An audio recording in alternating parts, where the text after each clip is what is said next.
The Hall of Whispers. The large conference hall was filled with a low hum of voices. Leaders, innovators, and respected minds from across the world had gathered. Bright lights shone above, but the atmosphere felt heavy, as if something was waiting to happen. Sundar Pichai sat quietly, his calm face showing no sign of worry. Beside him sat Arvind Krishna, his shoulders slightly tense, his eyes scanning the room. Both men were aware that this meeting was not just about technology or business. It was about respect, dignity, and human values. Narendra Modi entered with his usual presence, his steps measured, his expression unreadable. The room fell silent, almost immediately.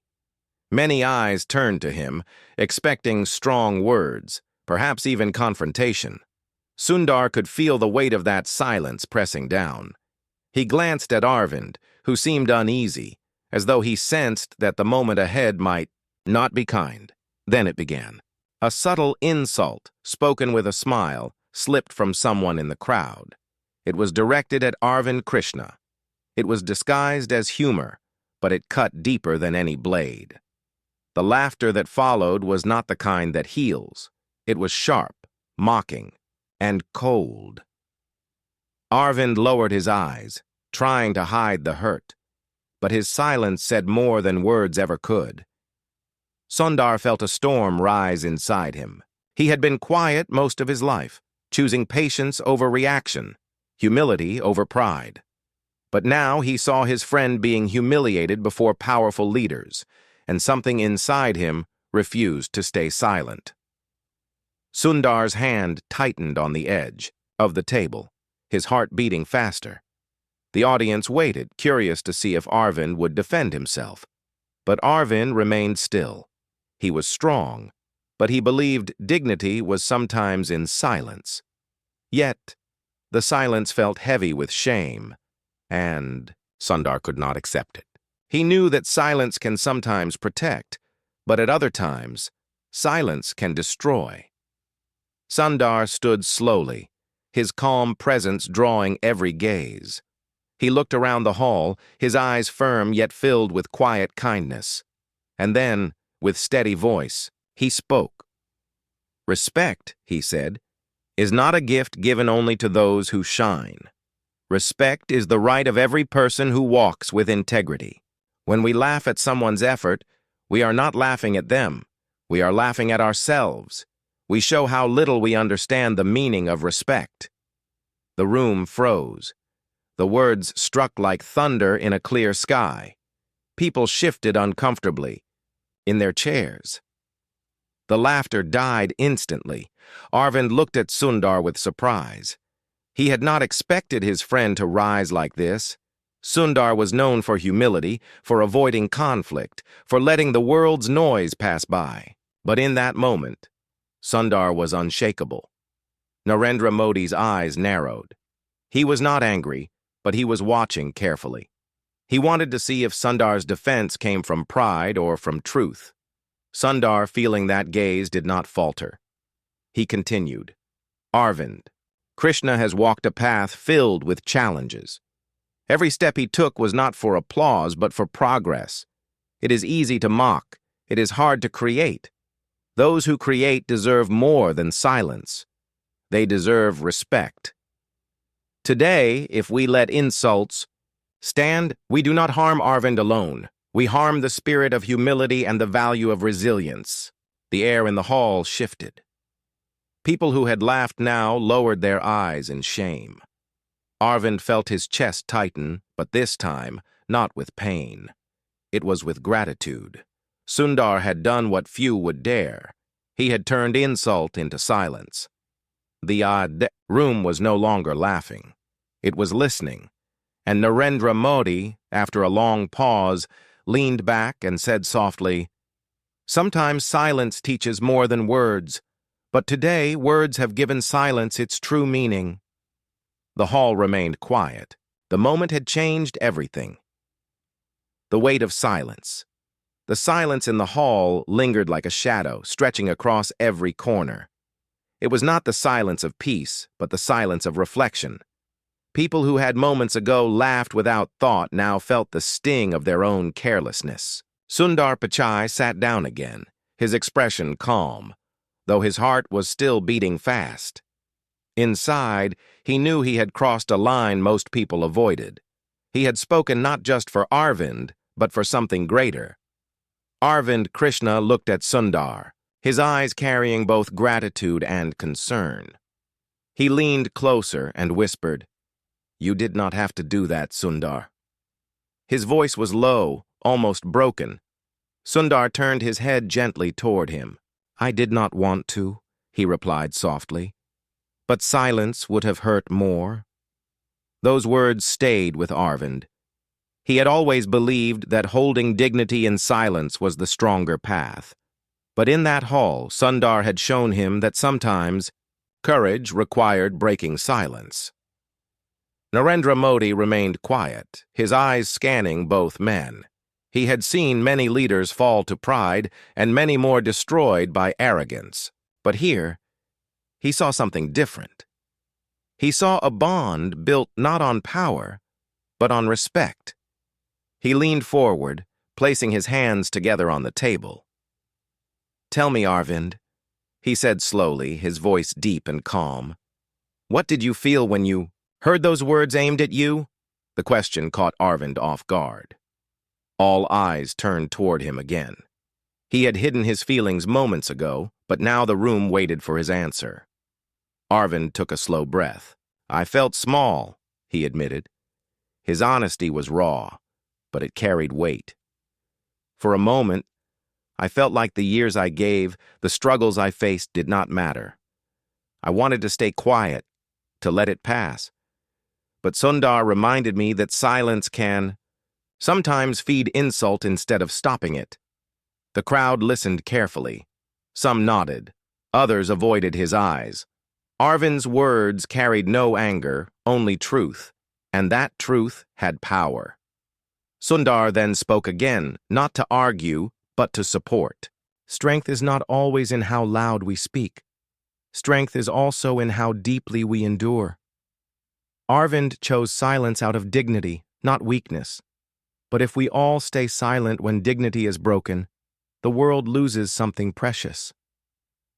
Modi leaned back, his face unreadable. He tapped his finger gently on the table, thinking. Then he said, "So what you ask of this hall is not just respect for one man.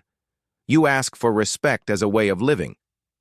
Sundar's eyes met his, steady and calm.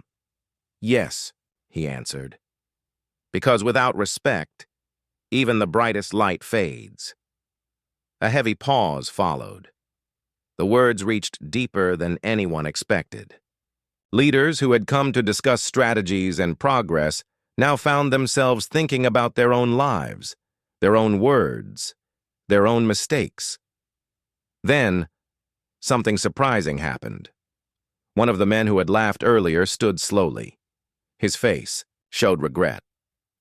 He looked at Arvind and bowed his head slightly. "I am sorry," he said. "My words were careless. I thought they were light, but they carried weight I did not see. You did not deserve that." The hall shifted again. The apology was simple, but it broke another layer of silence. Arvind looked at him, his heart softening. He nodded, not with pride, but with forgiveness. "Thank you," he replied quietly. That moment was small, yet powerful. A spark of humility had lit in the hall. And from that spark, something greater could grow. Narendra Modi observed carefully. His voice then rose again, slow but strong. "Every gathering of leaders is remembered not only for the decisions made, but for the lessons learned. Today, we have been reminded that respect is not decoration. It is foundation." Sundar sat back, his hands resting on the table. He had not planned any of this. He had only followed the call of his heart. Yet he could feel that this was only the beginning. Something larger was unfolding, something none of them had expected. The world outside the hall had not yet heard what had happened, but soon, The whispers of this moment would travel far, carrying with them the story of how insult was turned into silence and silence into reflection. Reflections after the storm. The session ended for a short break, but the weight of what had happened did not leave the hall. Leaders stood in small groups, speaking in low voices. Some avoided looking at Sundar and Arvind, while others kept glancing their way, as if measuring their own silence against the courage they had just witnessed. Arvind walked slowly toward the balcony, needing air. Sundar followed him quietly. The sky above was wide, painted with soft clouds, but Arvind's mind was not at ease. He leaned against the railing and let out a long breath. "Sundar," Arvind said at last, "I have faced challenges all my life, but today felt different. I could handle pressure, I could handle doubt, but when laughter came at me in front of everyone, I felt stripped of dignity. I thought silence would protect me, but it felt like surrender." Sundar stood beside him, his hands resting on the cold metal of the railing. "It was not surrender," he said gently. "It was strength. But sometimes strength needs a voice to remind the world it exists." Arvind turned to him, his eyes heavy with thought. "And you gave that voice today. You defended me when I chose to stay quiet. I do not know if I could have done the same." Sundar shook his head slowly. "Do not think that way. We all carry different battles. Some are fought in silence. Some are fought in words. What matters is that we do not let respect die in either case." Their words hung in the air, soft yet strong. But then, footsteps approached. It was Narendra Modi. He did not come with his usual crowd. He came alone, his face calm but serious. "You both spoke truth today," Modi said, his voice steady. "But truth is not always welcomed. There are those inside who feel shaken, perhaps even threatened by what was said. When silence is broken, not everyone feels free. Some feel exposed." Sundar and Arvind exchanged glances. Sundar asked carefully, "Do you believe we were wrong to speak, Amdai?" Paused, his eyes looking out at the horizon. "No," he answered slowly. "But remember, truth is like fire. It gives warmth, but it can also burn. The question is, are you ready for the fire that may follow?" The words were heavy. Arvind's chest tightened. Sundar remained calm, though his heart stirred. He knew Modi's warning was not empty. In every hall of power, truth was both respected and feared. After a long silence, Sundar replied, "If respect is at stake, then silence is already fire. I would rather face flames with honesty than live in ashes of insult." Modi's eyes met his, and for a moment a faint smile touched his lips. "You carry courage in humility," he said, "and that is rare. Do not lose it." With that, he walked back inside, leaving the two men with their thoughts. Arvind looked at Sundar, still unsettled. He is right. Truth has weight. It does not leave quietly. Today may not end here, Sundar. This moment may follow us beyond this hall. Sundar placed a hand on his friend's shoulder. Then let it follow. If it changes even one heart, it is worth it. Inside the hall, the crowd was gathering again. The atmosphere was no longer casual. It was tense, alive, as though something important had shifted. Eyes that once mocked now carried caution, even respect. But beneath that respect, there were also sparks of resistance. Some leaders were not, ready to accept humility as strength, and as Sundar and Arvind walked back inside, they could feel it. The story was far from over. When respect is tested, as the break ended, everyone returned to their seats. But the air inside the hall had changed. The earlier lightness, the casual laughter, the careless tone, none of it remained.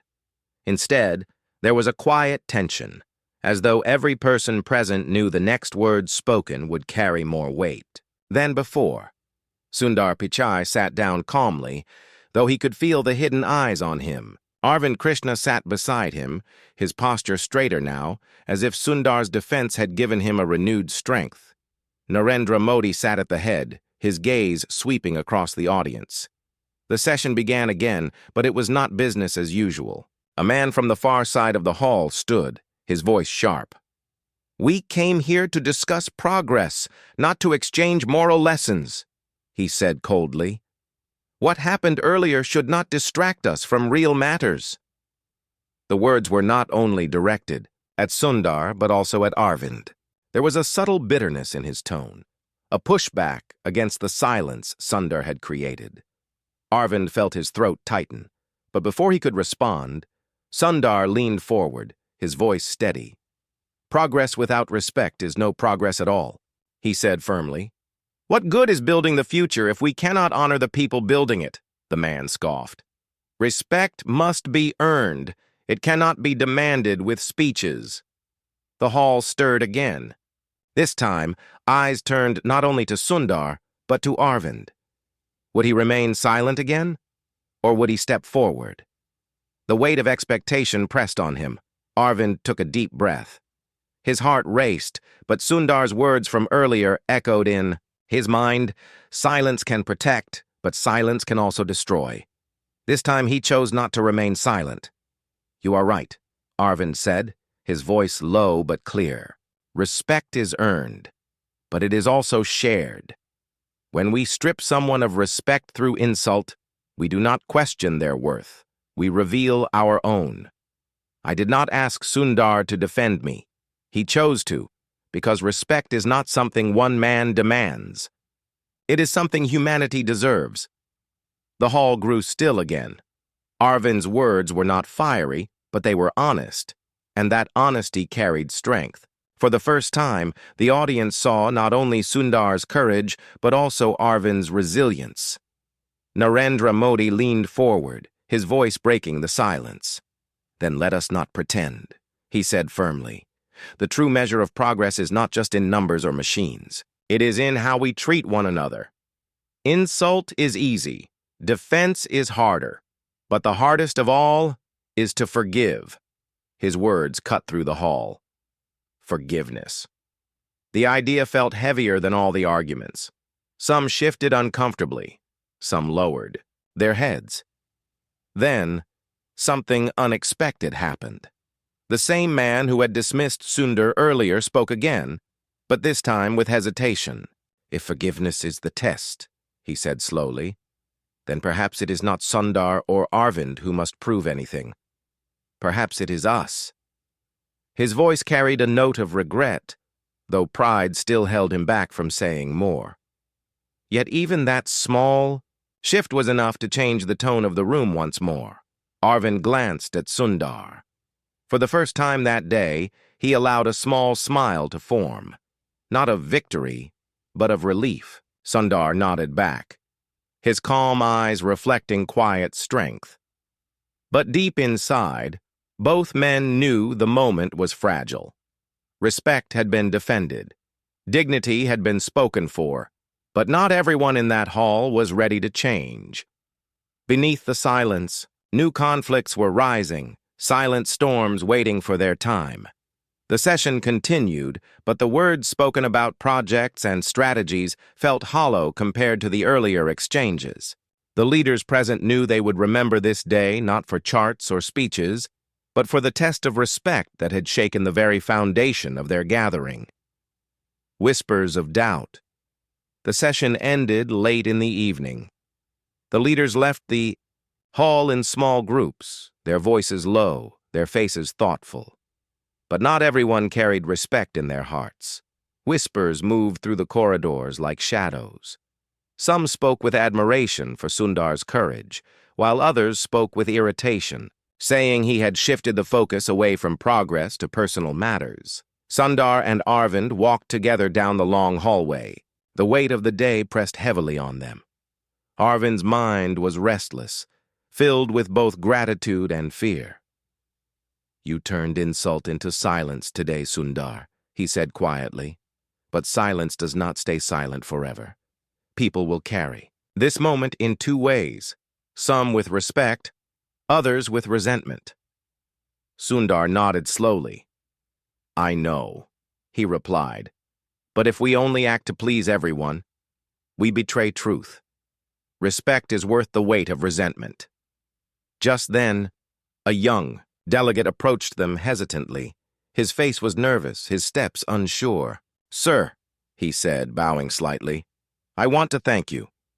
When you spoke today, it gave me courage. I have been silent many times when I saw someone mocked or insulted, but now I realize silence was my escape, not my strength. Arvind placed a hand gently on the young man's shoulder. What matters is that you see it now, he told him. Strength is not in never failing, it is in learning when to stand. The young man's eyes brightened, and he walked away with a new sense of purpose. Sundar watched him go, his heart lighter for a moment, but he knew that for every person inspired, there would be another waiting to pull him down. Later that night, in a private lounge, some leaders gathered away from the main hall. Their words carried bitterness. He embarrassed us, one said sharply, turning a simple joke into a lesson for all. Does he think he is the guardian of dignity? Another leader nodded. If this continues, respect will not be respect. It will be control. He made us look small. They spoke in hushed voices, but resentment grew. Sundar and Arvind did not hear these whispers, but the air around them was already shifting. Respect had won the moment, but pride was quietly sharpening its claws. Back in their room, Arvind sat by the window, staring out at the city lights. Sundar, he said softly, I am afraid, not for myself, but for you. Today you carried me. Tomorrow they may try to break you. Sundar looked at him, his face calm but serious. Let them try, he said. It is not my strength they will test. It is the strength of truth itself. If truth bends, then maybe it was never truth. But if it stands, then no insult can destroy it. Arvind listened, his heart heavy yet hopeful. He realized that Sundar's humility was not weakness. It was a shield, a strength deeper than pride could ever understand. The night grew quiet, but in that quiet, storms were forming. Respect had been defended, but now envy and pride were gathering their forces. Sundar and Arvind had lit a flame, but flames always attract both light and shadow. When shadows rise, the next morning the hall was alive again, but the energy felt different. The leaders entered with sharp eyes and guarded expressions. The silence of yesterday had not faded. It had only grown heavier. Sundar Pichai walked in quietly, Arvind Krishna by his side. They both knew the whispers from last night had spread like smoke. As the meeting began, one of the leaders who had stayed silent before now stood. His tone was firm, his words laced with hidden challenge. Yesterday, he said, we were made to feel guilty for words spoken in lightness. But are we to live in fear of every word we speak? Must we weigh each joke as though it were a weapon? Respect is good, but too much weight upon it becomes a chain. The hall stirred. Some nodded. Slightly, others looked down. The man's words were designed not to insult directly, but to question Sundar's stand. Sundar did not rush to answer. He waited until the murmurs died down. Then he spoke, calm but clear. Words are not chains, he said softly. They are seeds. Some grow into flowers, some into thorns. When we laugh to lift someone, that is joy. When we laugh to cut someone, that is cruelty. Every word we speak carries life or death in it.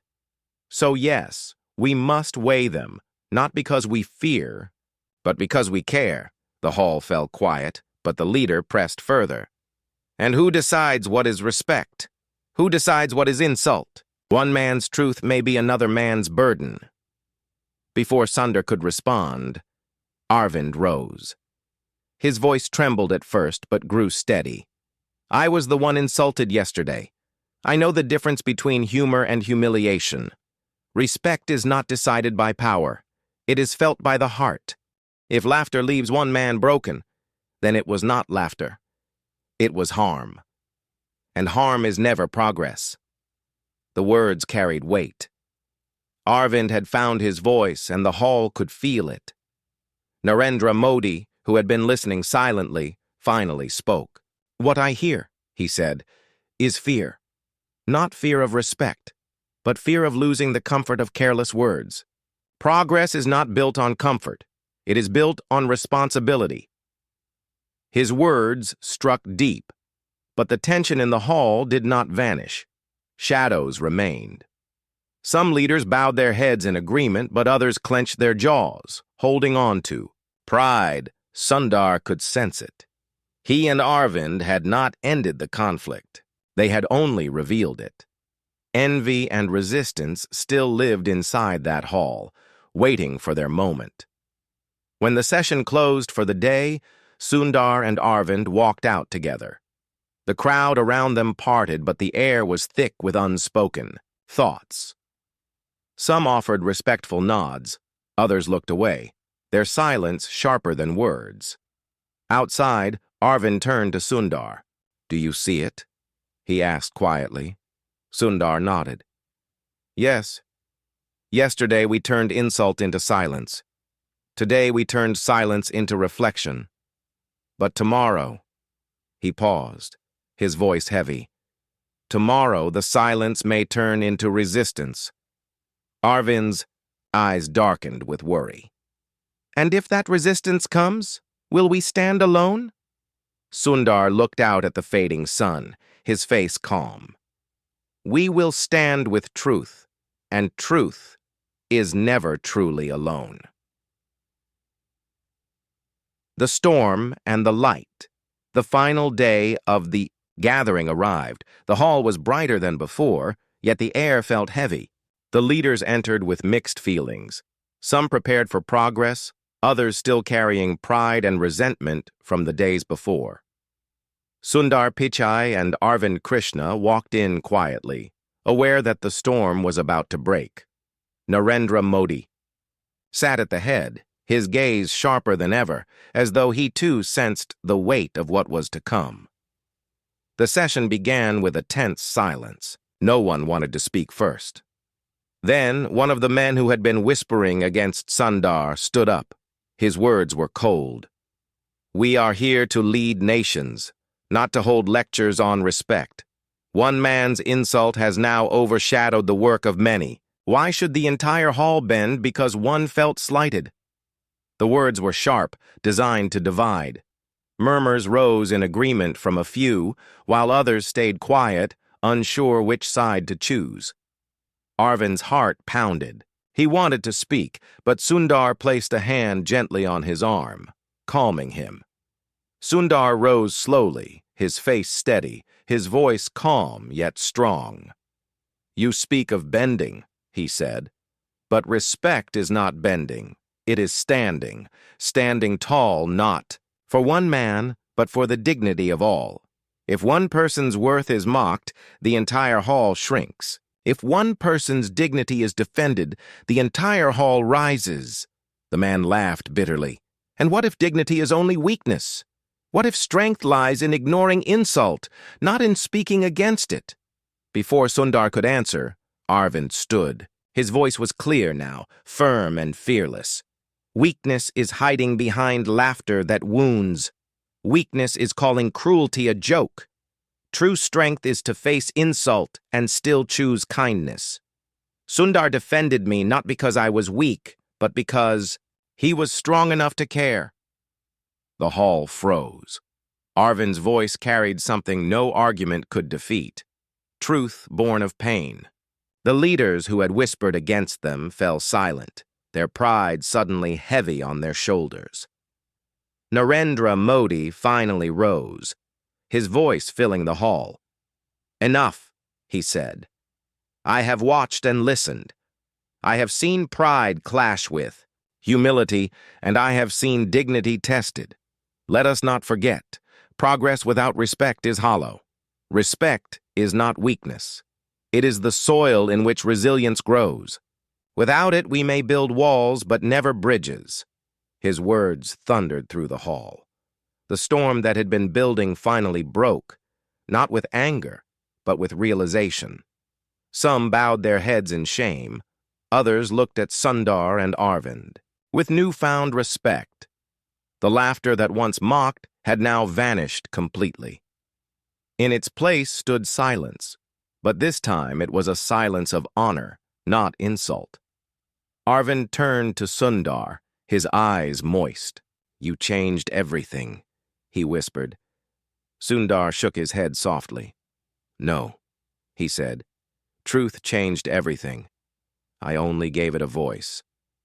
The gathering ended, but the memory of those days would live far beyond the hall.